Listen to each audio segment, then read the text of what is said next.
The earliest record that we have of verbal communication uh, in written form, or should I say written communication, right? It goes to the Sumerian time, and it's apparently a tablet that we have. It's about some account. It could be related to revenue, it could be related to taxes, and there's a clear signature that this person has tabulated something and he has put his name, which means that he is responsible for whatever the record is, whatever the data is, right? And it's very interesting when you look at human history, like how important it is to have your name or some sort of authorship to thoughts, poetry, even criticism. But having something on record means a lot to our species. And it's very interesting. Like it's everywhere, from the old Chinese civilization to the old Vedic civilization to Mesopotamia, Babylon. You just go on, and uh, there are written stuff like everywhere. You can't escape that. So what does it tell you about our desire to write down? Although most of the people, if you ask them to write an essay, they feel very conscious that, oh, my writing skill will be judged, and it will be out in the open that I can't even write a proper email, which is understandable because not everybody can be a good writer, because you need a lot of practice, you need a lot of imagination, and it's understandable. Not everybody can sing either.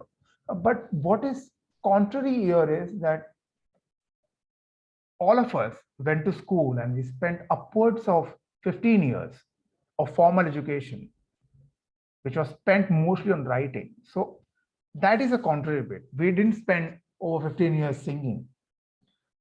But yeah, it's still understandable that writing is not very, very favored, and it's not everyone's cup of tea, so to speak. It's understandable.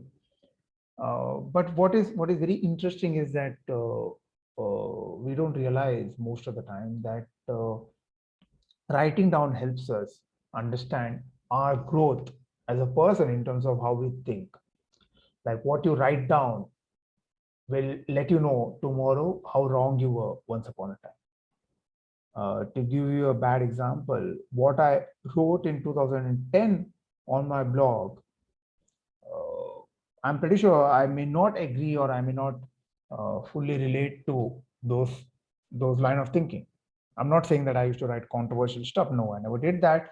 I used to try to be very satirical and used to be funny or fun or humorous to a large extent. That's what I tried to do. Once I stepped out of my poetry days, I was trying very hard to be humorous. But still, like what happens with time is that you get to realize that how much change can be possible, and writing down stuff, writing down your thoughts help you a lot in that pursuit. It's a very personal space, and even in the letters that you wrote, right? I'm not talking about the letters they made you write during your school days, be it in English, Hindi, or Marathi, or whatever the state language was for you. I'm not talking about those letters which you actually sat down and you wrote to your friend or your mother, father, or siblings. Those letters, and you realize that how you used to think back then when you were 15, 16, 17, and how you think right now when you're much older, not necessarily wiser, but maybe smarter. So writing down is a very good exercise.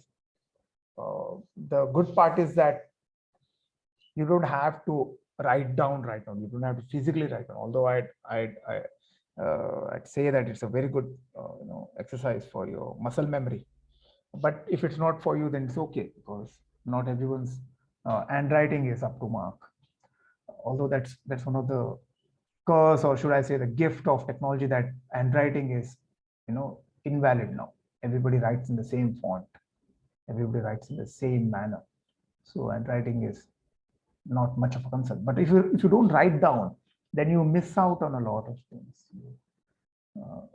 You miss out on your own history, and that's a very sad loss.